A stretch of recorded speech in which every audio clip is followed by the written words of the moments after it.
Good evening, everybody, and welcome to another episode 7 of Crazy Stories from My Life with Swample Oplass. Uncle Swampass. And I'm Uncle Swampass. So last night was a pretty serious episode. Um, that whole time at EA was crazy. Like, not bad crazy, good and bad crazy, probably equal amounts of both crazy. Some bad things happened and good things happened. And that was the same with the X Files shop, and I mean, everybody's lives are like that, right? Right? Um, Quality assurance. So, while I was at EA in motion capture, my arthritis got really, really bad, and I was in a wheelchair for a while. And very, very sadly, and this was kind of like I had my EA Universe thing in the pot at that time. I was in motion capture, working on it slowly, bit by bit, and coming up with the concept. But I had to leave motion capture.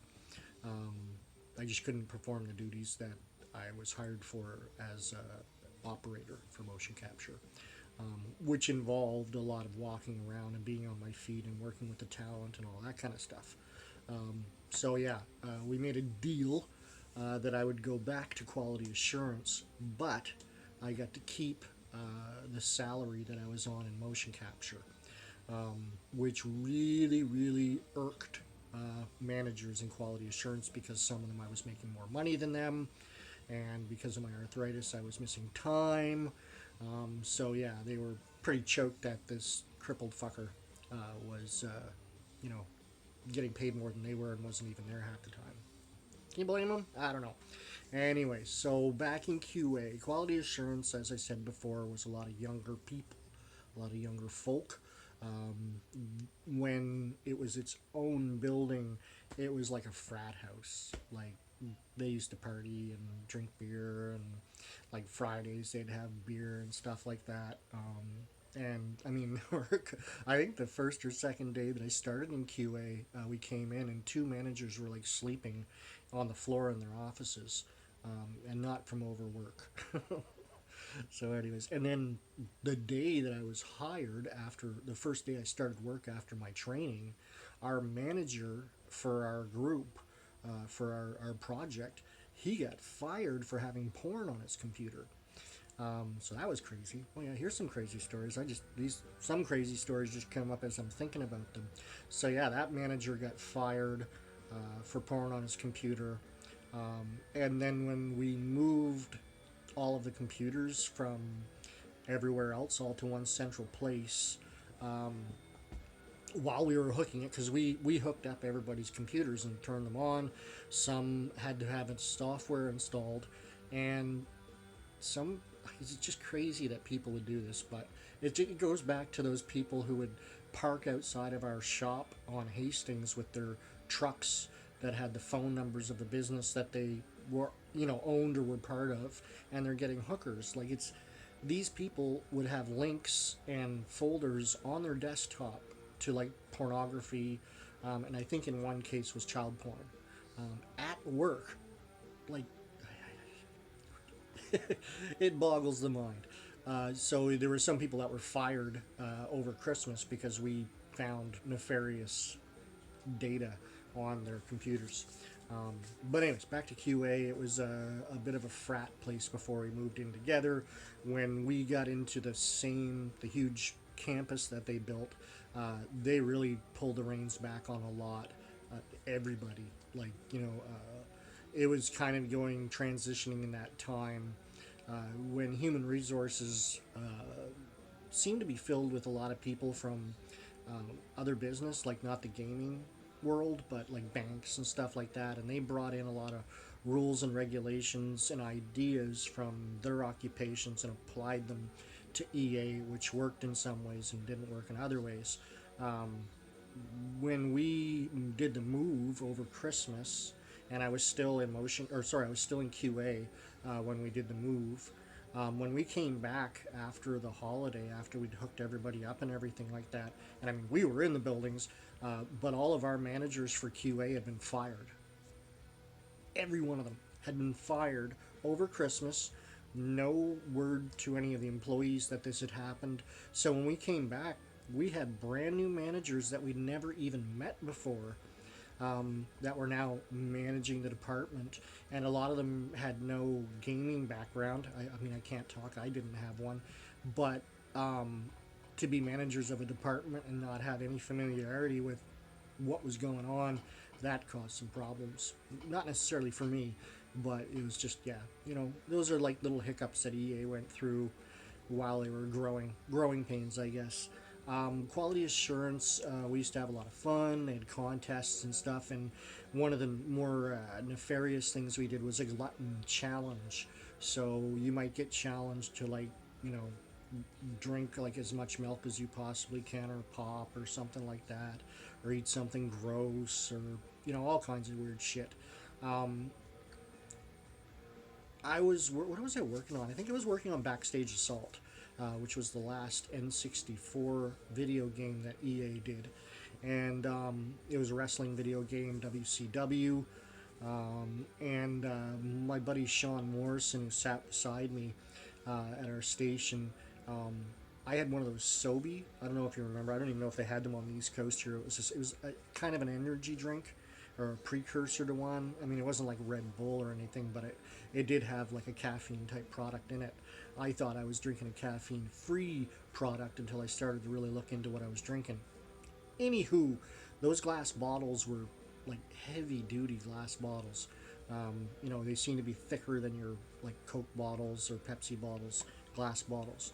Um, and while I was drinking this, I can't remember, like, Sean like dumped a piece of candy or a couple of pieces of candy in it, and we just kind of left it at that. And then I started putting candy in it, and I think there might have been maybe a bit more than like what's in this glass, in the Sobe bottle.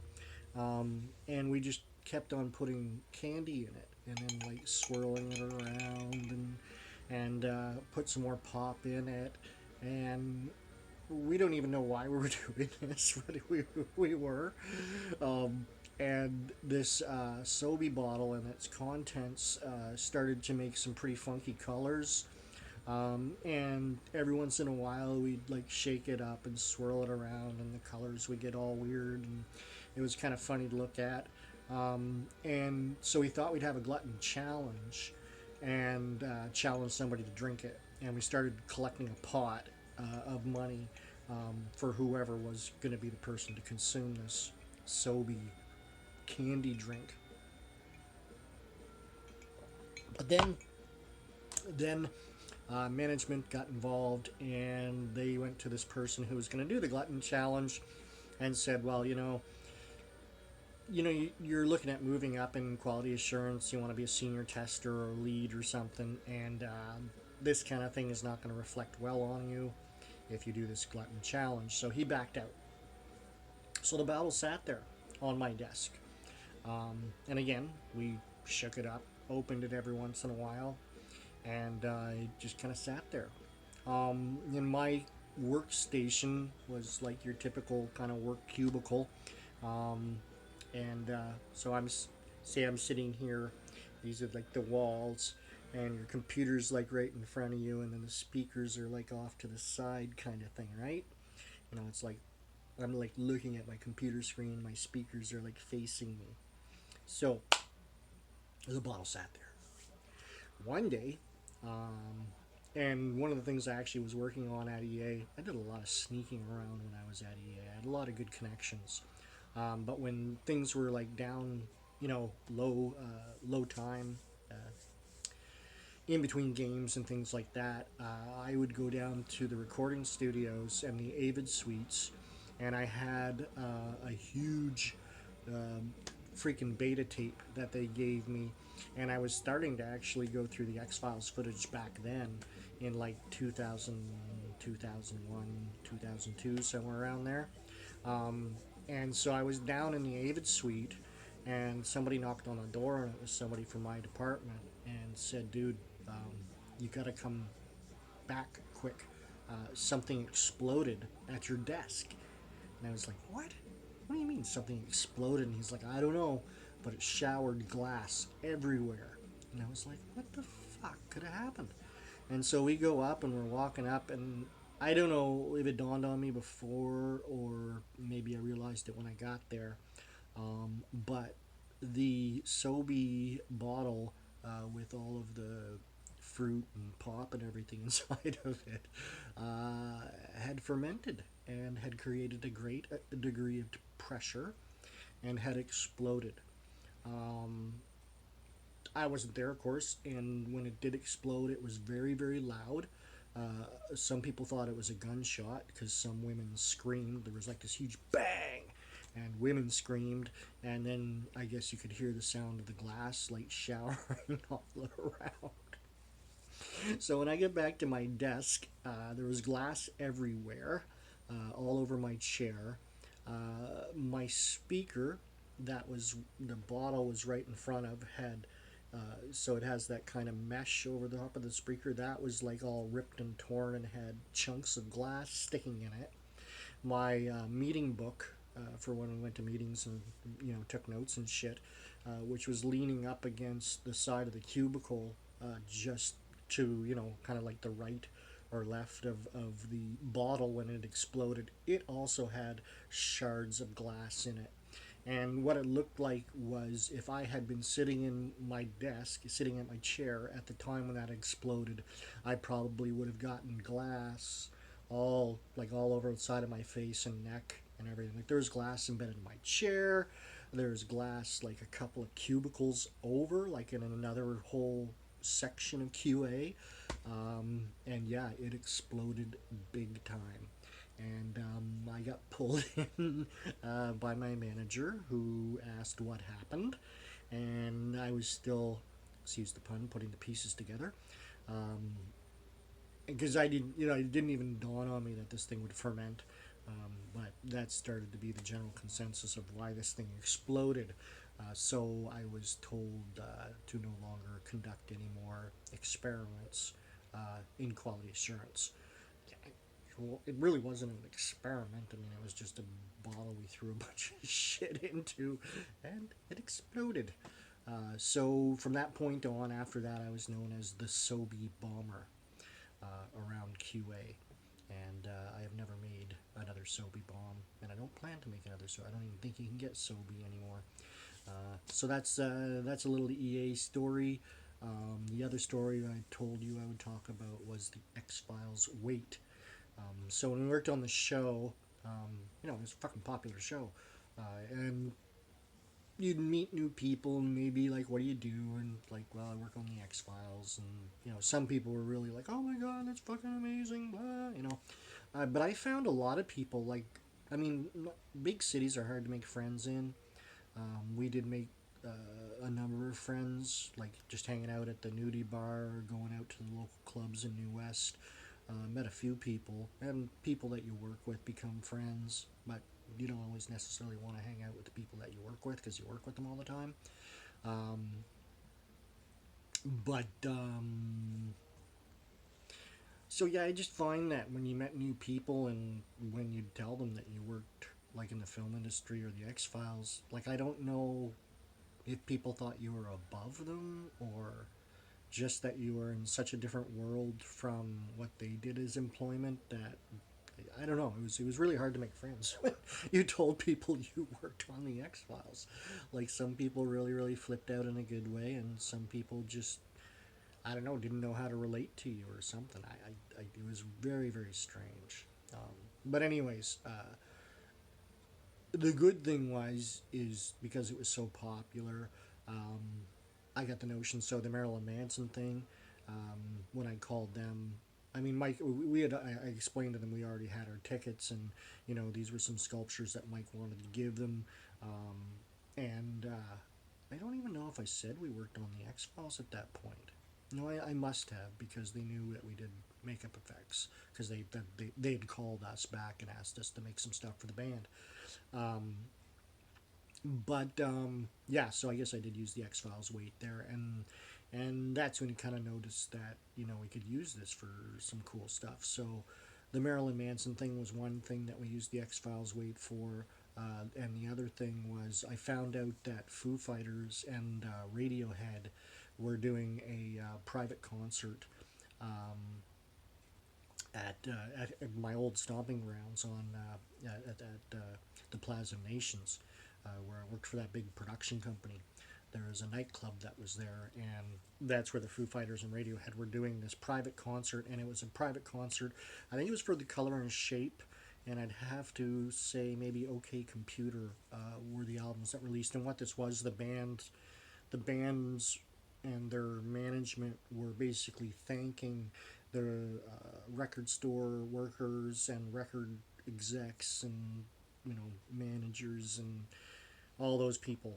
Just kind of a big thank you for helping us sell the albums, I guess, kind of thing. So I found out about this, and I called Foo Fighters management, and I said, hey, we got a couple of guys from the X Files that would love to come down and see the show, and we had talked about paying tickets to go and see it, but then they offered, they said that they would have two tickets. So Mike and I went and saw Foo Fighters and Radiohead at a private show. I mean, there's still a lot of people there. Like, there's still probably 300 or 400 people in the club, but we were down on the main floor at first, and then we saw that people were going upstairs in the balcony, and it seemed to be pretty sparse, like not as crowded up there. So we walked over and showed them our VIP pass thingy, and got up into the balcony where we had free drinks, and we got seats right in the middle. Stage was right in front of us on the balcony, and watched Foo Fighters and Radiohead, and it was a fucking amazing show. That was the second time I'd seen the Foo Fighters. Foo Fighters that I first saw them was with Chris Galbraith at the Commodore for the Music West conference in '95, I think it was. And that was one of their very first shows at the Commodore, the Foo Fighters, and blew me out of the water. And so when we got to see them the second time, fucking awesome. And then I saw them once more at a Coliseum after that.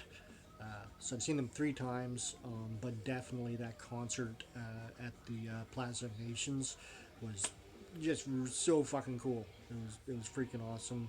Other X Files weird example. There was a Szechuan restaurant that we went to. Most of the shop ate there.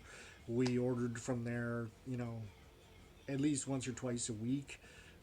Mike and I sometimes ate there almost every day of the week, unless we had leftovers.